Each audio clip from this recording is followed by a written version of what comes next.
நட்சத்திரத்தில் பிறந்துருவேன்னா நீ கொன்னுடு அப்படின்னு சொல்கிறார்.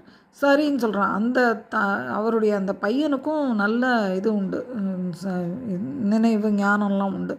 ஸோ இவர் என்ன பண்ணுறார், ஓ சரிப்பான்னு சொல்கிறார். சொன்ன உடனே இவருக்கு என்ன எடுத்த ஒரு ப்ராப்ளம்னா, அந்த ஜாதகத்தை அவர் பார்த்ததை வச்சு பகவான் வந்து அதை மாற்றி எழுத முடியுமே, பகவான் நம்மளை கைவிட மாட்டார்னு நினைக்க மாட்டார். நினைக்காம இந்த டெத்து வரைக்கும் நம்ம அடுத்தது பண்ணியாக பிறந்துருவோமே என்ன பண்ணுறது, பண்ணியாக பிறந்துருவோமே என்ன பண்ணுறதுன்னு நினச்சின்று செத்து போய்ட்றார். அதாவது அந்த பயம்தான் அவருக்கு பெருசாக இருந்தது. கடவுள் இருக்கார், கடவுள் நம்மளை காப்பாற்றிடுவார், பகவான் என்னுடைய ஃப்ரெண்டுன்னு நினச்சிருக்கலாமே. அதனால் இதை பற்றி நம்ம ஏன் நினைக்கணும்னு மறந்து போயிருக்கலாமே, மறந்து போகல. இந்த மாதிரி நமக்கு கூட பல விஷயங்கள் பார்த்தா தேவையே இல்லாமல் அதை அடிக்கடி மைண்டில் வந்து யோசிச்சுட்டே இருப்போம். அது அடிக்கடி அந்த தாட்டு வந்துடும். பல வருஷம் முன்னாடி நடந்திருக்கும், அது நினைக்க வேண்டிய தேவையே இருக்காது. பட் அது ஃப்ளாஷ் மாதிரி ஆஃபன் வரும், ஒரு ஃபியர் வரும். இல்லை இந்த ஜாதகம் பர்டிகுலராக ஏதாவது ஒருத்தர் யாராவது சொல்லி வச்சுட்டாங்கன்னா அது நமக்கு தோணிகிட்டே இருக்கும், இப்படி இருக்குமோ, எனக்கு இந்த ராசி அதனால் எனக்கு இது தான் சொல்வா அப்படின்னு அதையே சொல்லிகிட்டு இருப்போம். ஸோ நம்மளுடைய பல விஷயங்கள் தடைப்பட்டு போகிறது அதில்.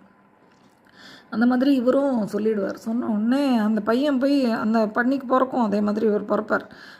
அவர் போய் கொன்னுல போகும்போது அந்த பையன் கொன்னுடலான்னு போகும்போது அம்பை எடுத்து விடும்போது அவர் கத்துவார், வேண்டாம்ப்பா இந்த இதுவே எனக்கு இது சாக்கடையிலெல்லாம் புரளணுமே, அப்போ நினச்சேன் பண்ணி மாதிரியா பிறக்கிறதுன்னு.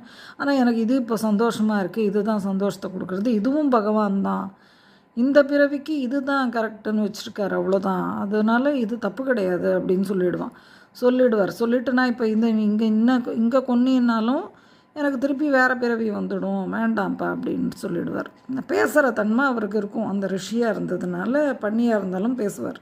ஸோ சொல்லிடுறார்.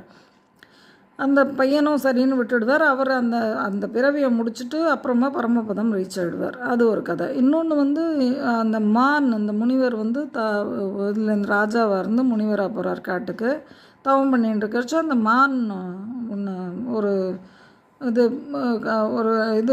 அம்மாவை விட்டு பிரிஞ்சு ஒரு மான் வருது. அந்த குட்டி மானை இவர் தான் வச்சு காப்பாற்றின்னு இருக்கார்.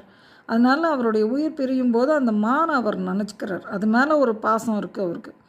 அதனால் அவருக்கு அடுத்த பிறவி மானாவே பிறக்கிறார். மானை நினச்சதுனால மானாக பிறந்துடுறார். அதுக்கப்புறம் அந்த மான் இதில் கொஞ்ச நாள் இருந்துட்டு பட் அந்த பற்றையும் உதறி எறிஞ்சிட்டு தென் அவர் அந்த தன்னுடைய அடுத்த பிறவி நேராக பரமபதம் அடைஞ்சிடுறார் பிறவி இல்லாமல். இது ஒரு கதை. ஸோ இந்த மாதிரி பல நமக்கு இத்தனை கதைகள் பலது சொல்லும்போது நம்ம மித்துங்கிறோம் எல்லாத்தையும். ஆக்சுவலாக எல்லாமே மித்து கிடையாது. சிலது இப்போ புதுசாக உருவாக்கப்பட்ட கதைகளுக்கு வேணால் மித்தாக இருக்கலாம்.